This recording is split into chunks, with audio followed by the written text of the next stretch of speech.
ಹುಕ್ಕೇರಿ ತಾಲೂಕಿನ ಬಡಕುಂದ್ರಿ ಕ್ರಾಸ್ನಲ್ಲಿ ಇಂದು ರೈತ ಹಿತರಕ್ಷಣಾ ವೇದಿಕೆ ಹಾಗೂ ರೈತಪರ ಸಂಘಟನೆಯ ಪದಾಧಿಕಾರಿಗಳು ಇಂದು ರಸ್ತೆ ತಡೆದು ಪ್ರತಿಭಟನೆ ನಡೆಸಿದರು. ಹಿಡ್ಕಲ್ ಡ್ಯಾಂ ನಿರ್ಮಾಣ ಮಾಡಿ ಸುಮಾರು ವರ್ಷಗಳಿಂದ ಹುಕ್ಕೇರಿ ತಾಲೂಕಿನ ಇನ್ನೂ ಹಲವಾರು ಗ್ರಾಮಗಳಲ್ಲಿ ಹೊಲ ಗದ್ದೆಗಳಿಗೆ ನೀರು ಇಲ್ಲದಂತಾಗಿದೆ. ನಮ್ಮ ಹಿಡ್ಕಲ್ ಡ್ಯಾಂ ನೀರು ಬೇರೆ ಬೇರೆ ಜಿಲ್ಲೆ ತಾಲೂಕುಗಳಿಗೆ ನೀರು ಸರಬರಾಜು ಆಗ್ತಾ ಇದೆ. ಆದರೆ ನಮ್ಮ ಡ್ಯಾಂ ನೀರು ನಮಗೆ ಇಲ್ಲದಂತಾಗಿದೆ. ಇದು ಎಂಥ ದುರಾದೃಷ್ಟವೋ ಎಂದು ರೈತರ ಹಾಗೂ ರೈತ ಮುಖಂಡರು ಅಧಿಕಾರಿಗಳಿಗೆ ತರಾಟೆಗೆ ತೆಗೆದುಕೊಂಡರು. ಈ ಪ್ರತಿಭಟನೆಯಲ್ಲಿ ಚಿಕ್ಕೋಡಿ ಸಂಸದ ಅಣ್ಣಾ ಸಾಹೇಬ್ ಜೊಲ್ಲೆಯವರು ಕೂಡ ಭಾಗವಹಿಸಿ ರೈತರನ್ನು ಕುರಿತು ಹಲವಾರು ಸಂಗತಿಗಳನ್ನು ಹಂಚಿಕೊಂಡರು ಮತ್ತು RK22 ನ್ಯೂಸ್ ಕನ್ನಡ ವಾಹಿನಿಯ ಮೂಲಕ ಏನು ಹೇಳಿದ್ದಾರೆ ನೀವೇ ನೋಡಿ. ಏನೇ ಆಗಲಿ, ನಮ್ಮ ಹುಕ್ಕೇರಿ ತಾಲೂಕಿನ ಇನ್ನೂ ಹಲವಾರು ಗ್ರಾಮಗಳಿಗೆ ಕೆನಾಲ್ ಕಾಲುವೆ ಇಲ್ಲ ಎಂಬುದು ಎಲ್ಲರಿಗೂ ಗೊತ್ತಿರುವ ಸಂಗತಿ. RK22 ನ್ಯೂಸ್ ಕನ್ನಡ ವಾಹಿನಿಯ ಪರವಾಗಿ ಕಳಕಳಿಯ ವಿನಂತಿ ಇದೆ. ನಮ್ಮ ತಾಲೂಕಿನ ಎಲ್ಲ ಗ್ರಾಮದ ಹೊಲದಲ್ಲಿ ನೀರು ಸರಬರಾಜು ಆಗಲಿ ಎಂಬುದು ನಮ್ಮ ಆಶಯ. ನಮ್ಮ ನಡೆ ಭ್ರಷ್ಟಾಚಾರ ತಡೆ. Ravi B Kamble, RK22 news Kannada, Hukkeri. ಈಗ ಸರ್ಕಾರ ಕೆಲಸನ ಚಾಲು ಇಟ್ಟಿರ್ತಾರ. ಅನ್ಕಾತಕ ನಾವು ಇವ್ ಸೋಲಾರ್ ಕಂಪ್ನಿಯಿಂದ ತಗೊಂಡ್ರ ಅದಕ್ಕೆ ಸಬ್ಸಿಡಿ ಅದು ಏನಾರ ಆಗ್ತಿದೆ. ದಯವಿಟ್ಟು ನಾವು ಇದನ್ನ ಎಲ್ಲರೂ ಕೂಡಿ ಯೂನಿಯನ್ ಮಾಡಿ ಒಂದೊಂದು ಕಟ್ಟಿಗೆ ಇಷ್ಟು ಸಂಘ ಮಾಡ್ಕೊಂಡ ಎಷ್ಟು ಎಕರೆ ಐತೈತಿ, ಎಷ್ಟು ಮೋಟರ್ ಕುಣಿಸ್ಬೇಕು ಅದನ್ನ ಮಾಡಿದ್ರೆ ಈಜಿಲಿ ನೀವು ಒಂದು ವಾರದಾಗ ಮಾಡ್ಬೋದು. ಇದನ್ನ ಮಾಡ್ಬೋದು.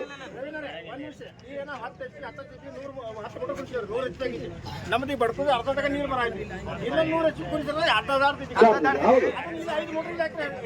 ಇದು ಈಚೆ ಕಡೆ ಹೋಗಿಸ್ಬೇಡ. ಈಚೆ ಕಡೆ ಹೋಗ್ಬೇಕು. ಅದನ್ನ ಅಷ್ಟ ಅದನ್ನೇ ಆಗುದಲ್ಲ. ಅದನ್ನ ಅಲ್ಲ, ಈಗ ನಾವು ಹೇಳಿ ಸಮಸ್ಯೆ ಇರೋದ್ರಿಂದ ನಾವು ಪಂಪ್ ಕುಡಿಸ್ಬೋದು. ಯಾರ ಅವಶ್ಯಕತೆ ಇಲ್ಲ, ನಾವು ರೈತರು ಕುಡಿಸ್ಬೋದು. ಆದ್ರೆ ಸಮಸ್ಯೆ ಏನೈತಿ, ಮೂಲ ಸಮಸ್ಯೆ ಏನಂತಂದ್ರೆ ಈಗ ಏನ್ ಮಾಡೋದು, ಯಾಕಂದ್ರೆ ನಮ್ಮ ರೈತರಿಗೆ ಎಲ್ಲರಿಗೆ ಯಾವಾಗ ನೀರ್ ಹೋತಾವ ಅವಾಗನೇ ಎಚ್ಚರಿಕೆ ವಹಿಸ್ತೇವೆ ನಾವು. ಬಹುತೇಕ ಈಗ 8 ವರ್ಷನಾಗ ಅಷ್ಟೊಂದು ನೀರ್ದ ಪ್ರಾಬ್ಲಮ್ ಬಂದಿರ್ಕಿಲ್ಲ ಅನ್ಸ್ತ. ಯಾಕಂದ್ರೆ ಹೋದ ವರ್ಷ ಕೂಡ ಇದೇ ಬರ್ತಿದ್ದಿತ್ತು. ನನ್ನ ಹತ್ರ ಬಂದಾಗ ಇವತ್ತು Maharashtra irrigation department Kolhapur superintendent engineer ನಾವು ಫೋನ್ ಮಾಡಿದಾಗ ಸ್ವಲ್ಪ ಮಟ್ಟಿಗೆ ಒಂದು ಪರ್ಯಾಯ ಸ್ವಲ್ಪ ಮಟ್ಟಿಗೆ ಸಿಕ್ಕಿತ್ತು. ಅದೇನು ಪರ್ಮನೆಂಟ್ ಅಲ್ಲ. ಅದು ಇದು ವರ್ಷ ಕೂಡ ಈಗಾಗಲೇ ಶಿವನಾಯ್ಕರ್ ಇರ್ಬೋದು ಮತ್ತು ಸಚಿನ್ ಇರ್ಬೋದು, ನಮ್ಮ ಹೆಬ್ಬಾಳದವರೆಲ್ಲರೂ ಸೇರಿ ಹೋಗಿ ಬಂದಿದ್ದಾರೆ ಈಗಾಗಲೇ ಕೊಲ್ಲಾಪುರ ವಿಷಯ ಅಂತ. ಬಟ್ ಅವ್ರು ನಮ್ಗೆ ಸಾಕಾಗಿದೆ, ಈ ವರ್ಷ ಬಿಡ್ಲಿಕ್ಕೆ ಆಗುದಿಲ್ಲ ಅಂತ ಅವ್ರದ್ದೊಂದು ವಾದ. ಅದನ್ನು ನಾವು ಇದು ಒಂದು ಈ ಪ್ರಯತ್ನ ಏನಾಗ್ತದ, ಒಂದು ತಾತ್ಕಾಲಿಕವಾದ ಪ್ರಯತ್ನ ಆಗ್ತದ, ಪರ್ಮನೆಂಟ್ ಆಗಿ ಆಗುದಿಲ್ಲ.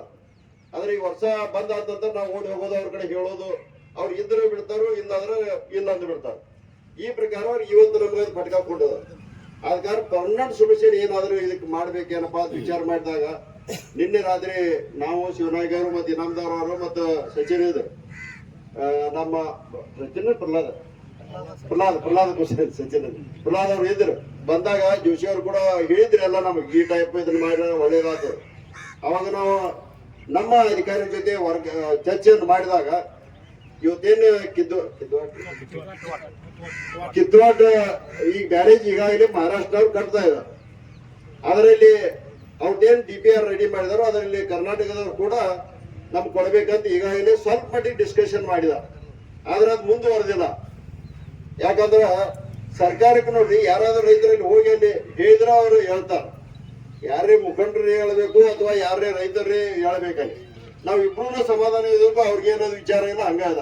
ಆದ್ರೆ ಈಗ ನಾವು ಎಚ್ಚರಿಕೆ ಆಗಿದ್ದೆವು. ಈಗ ಸದ್ಯ ಅದು ಇನಿಷಿಯಲ್ ಸ್ಟೇಜ್ ಅಲ್ಲಿ ಅದ, DPR ರೆಡಿ ಹಂತದಲ್ಲಿ. ಈಗ ನಾನು ಒಂದು ಲೆಟರ್ ರೆಡಿ ಮಾಡಿ ನಿಮ್ಮ ಪರವಾಗಿ ನಾನು ಇರ್ತಕ್ಕಂಥ ಕರ್ನಾಟಕದ ಇರಿಗೇಷನ್ ಒಂದು ಸಚಿವರಿಗೆ ಅದನ್ನು ಮುಟ್ಟಿಸಿ ಅದನ್ನು ಮುಂದುವರಿಸ್ತೇನೆ ಅಂತ ನಾನು ತಮ್ಮಲ್ಲಿ ಹೇಳಬಯಸ್ತೇನೆ.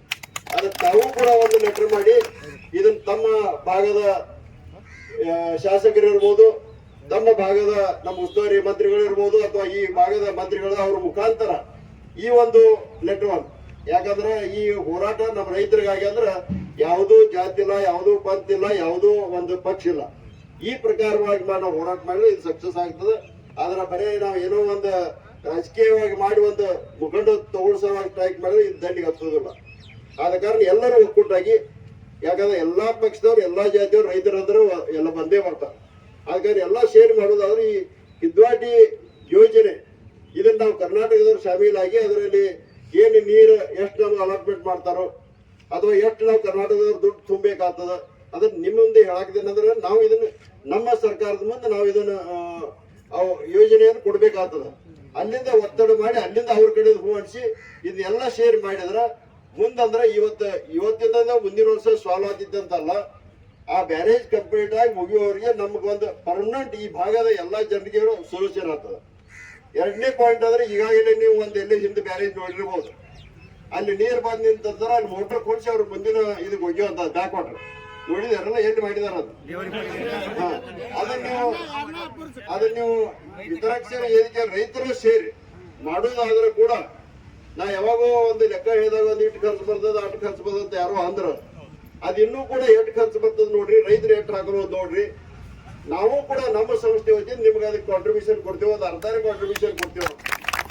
ಅದನ್ನ ಸರ್ಕಾರದಿಂದ ಆಗಿಲ್ಲ ಈ ಕೂಡ ಪರ್ಯಾಯವಾಗಿ ಸೋಲಾರ್ ಮುಖಾಂತರ ಮಾಡಿ ನಾವು ನೀರು ಅದು ಎಬ್ಸಿ ಹೋಗ್ಯೋದಾದ್ರೆ ಆದ್ರೆ ಏನ್ ಹಿತರಕ್ಷಾ ನಂದು ಈ ಎಲ್ಲ ಮುಖಂಡರಿಗೆ ಒಂದು ವಿನಂತಿ ಅಂದ್ರೆ ಇದೇನು ಎಲ್ಲರೂ ಕೂಡಿದ್ದೀರಿ ಇದನ್ನ ಸುಮ್ಮ ಇಲ್ಲೇ ಬಿಡುವುದನ್ನ ಒಂದು ಸರ್ಕಾರದಿಂದ ಮಾಡ್ಕೊಂಡು ಅಥವಾ ನಾವು ಸೋಲಾರ್ ಮುಖಾಂತರ ಮಾಡ್ಕೊಂಡು ಅದನ್ನ ನಾನು ಸೇರಿ ಹೇಳ್ತೇನೆ, ನಾನು ಕೂಡ ನಿಮ್ ಜೊತೆಗೆ ಇರ್ತೇನೆ.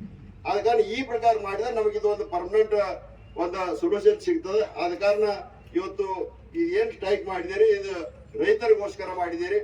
ಅದರ ತಾತ್ಕಾಲಿಕವಾಗಿ ನನಗೆ ಏನೋ ಇದು ಸಿಗ್ಲಿಕ್ಕೆ ಈಗಾಗಲೇ ಎಸಿ ಅವರಾಗಲಿ ಅಥವಾ ಸಂಬಂಧಪಟ್ಟ ಅಧಿಕಾರಿಗಳು ತಮ್ಮ ಹತ್ರ ಬಂದು ಹೋಗಿರ್ಬೋದು.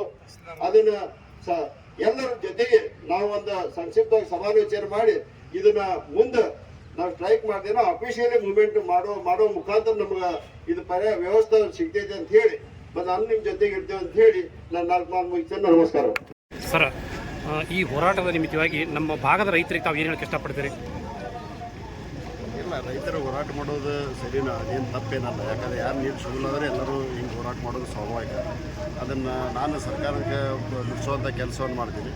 ಮತ್ತು ಏನು ಪರ್ಯಾಯ ವ್ಯವಸ್ಥೆ ಮಾಡಬೇಕು. ಇವತ್ತು ಮಹಾರಾಷ್ಟ್ರ ಏನು ಡ್ಯಾಮ್ ಕಟ್ತಾ ಇದ್ದಾರೆ ಅದರ ಸಭಾಗಿ ಆಗೋದು ಅಥವಾ ಸೋಲಾರ್ ಈಗೇನು ರೈತರು ಕೂಡ ಡಿಸ್ಕಷನ್ ಮಾಡಿದೆವು ಅಥವಾ ಹಿತರಕ್ಷಣಾ ವೇದಿಕೆ ಏನು ನಿರ್ಣಯ ತಗೋತಾರೆ ಅದಕ್ಕೆ ನಾವು ಕೂಡ ಕೈ ಜೋಡಿಸ್ತೀವಿ.